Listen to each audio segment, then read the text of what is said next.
শেখ মুজিবুর রহমান জাতীয় সংসদে দাঁড়িয়ে বলেছিলেন, কোথায় সিরাজ শিকদার? কি দাম্ভিক্য নিয়ে বলেছিলেন? সীমা লঙ্ঘন করেছিলেন। হাজার হাজার ৭২ থেকে ৭৫ পর্যন্ত হাজার হাজার রাজনৈতিক নেতাদেরকে হত্যা করেছিলেন। আপনারা দেখেছেন তার কি করুণ পরিণতি হয়েছিল। তিনিও যেমনি সীমা লঙ্ঘন করেছিলেন, তারই কন্যা শেখ হাসিনা, যিনি ৫ তারিখের আগেও বলেছিলেন শেখ হাসিনা পালায় না। কি দাম্ভিক্য তার, কি অহংকার তার! সীমা লঙ্ঘনকারী হিসেবে দুদিন পরেই তিনি পালিয়ে গেলেন সেই বাংলাদেশ থেকে। পৃথিবীর ইতিহাসে খুব কমই আছে যে দেশ ছেড়ে পালিয়ে গেছে জনতার আন্দোলনের সামনে। আমরা স্বৈরাচারী এরশাদকে স্বৈরাচার বলেছি, এরশাদকে আমরা উৎখাত করেছি, কিন্তু সেই এরশাদই কিন্তু দেশ থেকে পালিয়ে যায়নি তার নেতা কর্মীদেরকে ছেড়ে। কিন্তু এত বড় গাদ্দার, এত বড় বেঈমান শেখ হাসিনা, তুমি দেশনেত্রী বেগম খালেদা জিয়াকে অন্যায়ভাবে ফরমাইশি রায় দিয়ে দীর্ঘ ৬ বছরের অধিক কারাগারে বন্দী করে রেখেছিলে। আমাদের প্রিয় নেতা দেশনেত্রী বেগম খালেদা জিয়ার সুযোগ্য সন্তান তারেক রহমানকে তুমি মামলা দিয়ে, সাজা দিয়ে তাকে দেশে আসতে দাও না। আজকে তোমার সেই করুণ পরিণতি।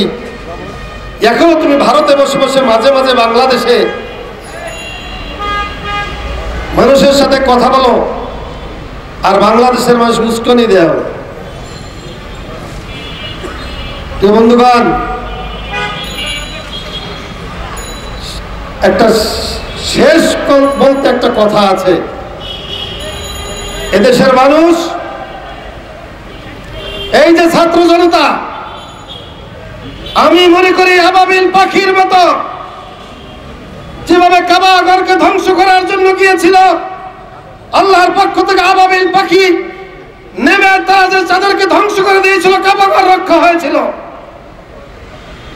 আজকে এই ছাত্র জনতা যেভাবে রাজপথে নেমে হাজার হাজার গুলি করে তাদেরকে প্রতিহত করতে পারেনি।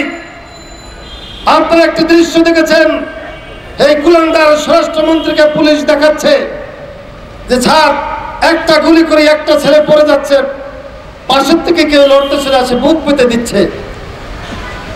এরা আল্লাহর পক্ষ থেকে আবাবিল পাখির মতো আবির্ভূত হয়েছিল এই স্বৈরাচারকে হটানোর জন্য। প্রিয় ভাইরা আমার,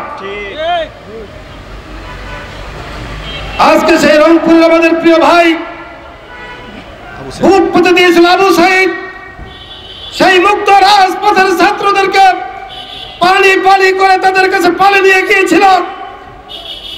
আজকে তাদেরকে যেমনি ভাবে হত্যা করা হয়েছে নির্মম ভাবে,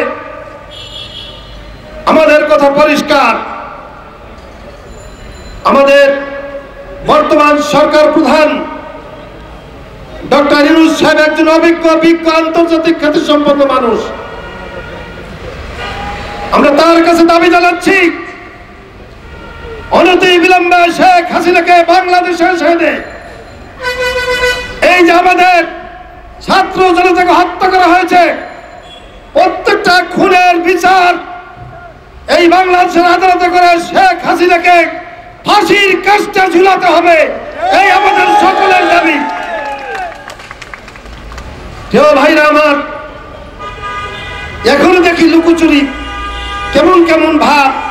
কয়েকদিন আগে টেলিভিশনে দেখলাম, 2 দিন আগে, সেই কুলাঙ্গার তথ্য প্রতিমন্ত্রী তাকে গ্রেপ্তার করা হয়েছে।